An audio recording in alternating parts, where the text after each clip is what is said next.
Сәлеметсіздер ме балалар? Қазақ тілі сабағын бастаймыз. Бүгін сабақта біз дерексөздерден ақпарат табамыз. Жаңа сөздердің мағынасын анықтаймыз. Балалар, сендер табиғаттағы таңғажайып құбылыстар жайлы білгілеріңіз келе ме? Ендеше сөз таптары тақырыбын қарастыра отырып, жаңа мәліметтер алайық.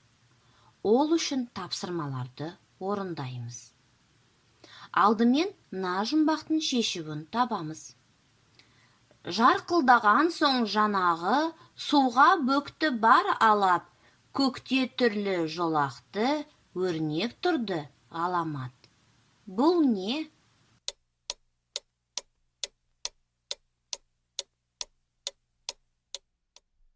Дұрыс, кемпір қосақ. Келесі тапсырмада оқулықтағы 7-ші бетте берілген кемпір қосақ мәтінін бірге оқып шығайық. Кемпір қосақ. Қапырық ыстықтан кейін бұлт қоюланып, нөсерлетіп жаңбыр жауады. Жаңбыр басылған соң бұлт сейіліп, көкжиектен батып бара жатқан күн көрінеді. Дәл осы кезде тарап бара жатқан қара бұлттың арасынан жерге қарай иілген доға тәрізді кемпір қосақ пайда болады. Оның бір-бірімен жарыса астасқан 7 жолағы 7 түрге боялған. Сонда кемпір қосақ дегеніміз не? Аспан күмбезіндегі мұндай ғаламат қайдан пайда болады?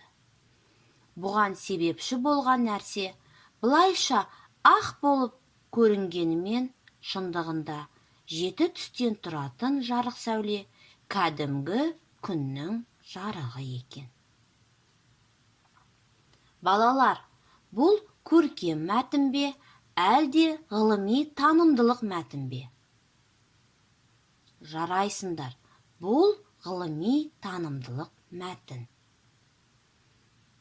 3-ші тапсырмада сөздердің мағынасын анықтай отырып, сөздерді сөз табына ажыратайық.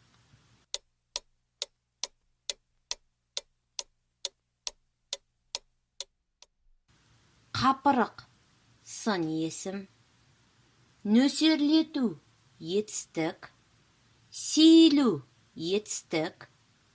Көкжиек, зат есім. Ғаламат, зат есім. Жолақ, зат есім. Келесі тапсырманы орындау үшін сөз таптары туралы ережелерді еске түсіру қажет. Зат есім заттың, құбылыстың атын білдіреді. Кім, не деген сұрақтарға жауап береді. Етістік заттың қимылын сипаттайды. Не істеді, не қылды, қайтты сұрақтарына жауап береді. Сын есім заттың түсін, сапасын, тағы да басқа қасиеттерін білдіретін сөздер. Сұрақтары қандай, қай?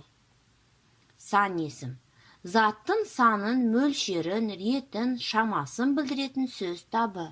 Сұрақтары қанша, неше, нешеу, нешінші. Есімдік зат есім, сын есім, сан есімнің орнына қолданылып, оларды нұсқап, меңзеп, сілтеп көрсетеді. Үстеу іс-қимылдың, амал-әрекеттің белгісін, жай-күйін, мекенін, мөлшерін, мезгілін білдіретін сөз табы. Шылау сөз бен сөздің немесе сөйлем мен сөйлемнің араларын байланыстырады. Еліктеу сөздер табиғаттағы, төңіректегі түрлі дыбыстарға еліктеу арқылы жасалған сөздер. Ал балалар, ендеше суреттер мен құбылыстарды сәйкестендіріңіздер.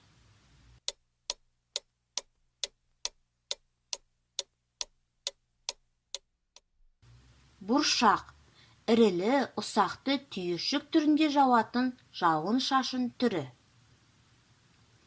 Тұман желсіз ауа райы кезінде болады.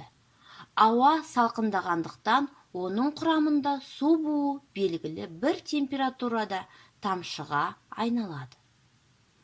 Найзағай бұлт пен жер арасында болатын алып электрлі ұшқыны бар разряд. Қандай тапқырсыңдар? Мынаны білгендерің жөн. Табиғаттарын өзгерістерін табиғат құбылыстары деп атауға болады. Бұршақ, тұман, найзағай табиғат құбылыстарына жатады. Оқу тапсырмасына оқулықтағы 8-ші бетте берілген 9-ші жаттығуды орындаңыздар. Төменде берілген сөздердің бірі туралы жұмбақ тауып жазыңыздар.